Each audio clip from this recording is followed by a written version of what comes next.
তোর নতুন ফ্ল্যাট থেকে ঘুরে এসে মাকে বললাম সবকিছু খুঁটিয়ে খুঁটিয়ে। তোর ঝকঝকে মোজাইক মেঝে, ইমালশান লাগানো দেওয়াল, আধুনিক ডাইনিং টেবিল, জানলা দরজায় ঝুলানো দামি পর্দা, এমনকি তোর ব্যালকনিতে রাখা বাহারি পাতার টব, সবকিছুই বললাম মাকে।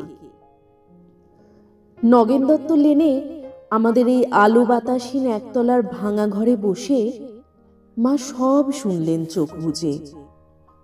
শুনতে শুনতে মার মুখে ফুটে উঠছিল হাসি আর চোখে আসছিল জল।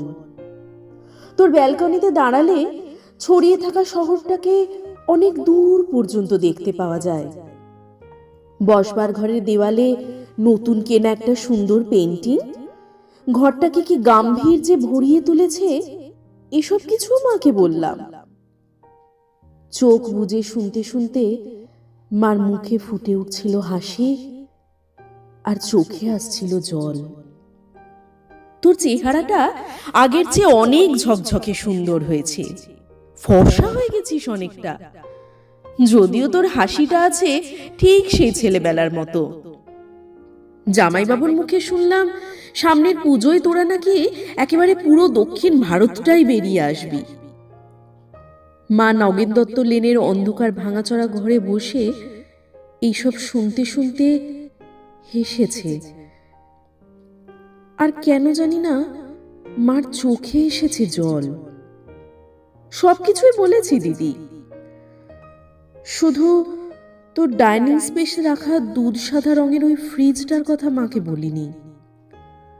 তোর বিবাহ বার্ষিকীর উজ্জ্বল সন্ধ্যায় তুই যখন গা ভর্তি গয়নায় অপরূপা হয়ে ফ্রিজের মাথায় হাত রেখে হাসছিলি, তখন যে তোকে কি দারুণ সুন্দর লাগছিল,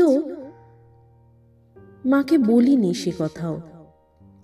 বিবাহ বার্ষিকীর সন্ধ্যায় তোদের আনন্দ উজ্জ্বল অ্যাপার্টমেন্টে তুই আর জামাইবাবু যখন ওই ফ্রিজটার পাশে দাঁড়িয়ে হাসি হাসি মুখে মালা বদল করছিলি, বাবুদের রসিক বন্ধুদের অনুরোধে আর ক্যামেরার ফ্ল্যাশ ঝিলিক দিয়ে উঠছিল উপচে পড়া খুশির মতো, তখন ঠিক তখনই দিদি আমার চোখের সামনে স্পষ্ট হয়ে উঠছিল হাসপাতালের করিডোরে বাবার ভেঙে পড়া মুখ।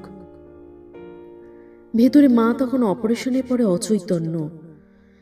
ডাক্তার এসে বাবাকে বললেন চোখটা বোধহয় আর বাঁচানো গেল না, তাও একবার চেষ্টা করে দেখতে পারেন মাদ্রাজে, যদিও সে অবশ্য অনেক টাকার ব্যাপার। হাঁড়ি কাটে আটকে পড়া অসহায় পশুর মতো করুণ দেখাচ্ছিল তখন বাবার মুখটা। সিঁড়ি দিয়ে নেমে আস্তে আস্তে বাবা আমার কাঁধে হাত রেখে বলেছিলেন, কমলাকে সারা জীবন শুধু দুঃখ কষ্টই দিলাম, সুখ দিতে পারলাম না। আজ ওর চোখ দুটোও চলে গেল, সবই আমার কপাল।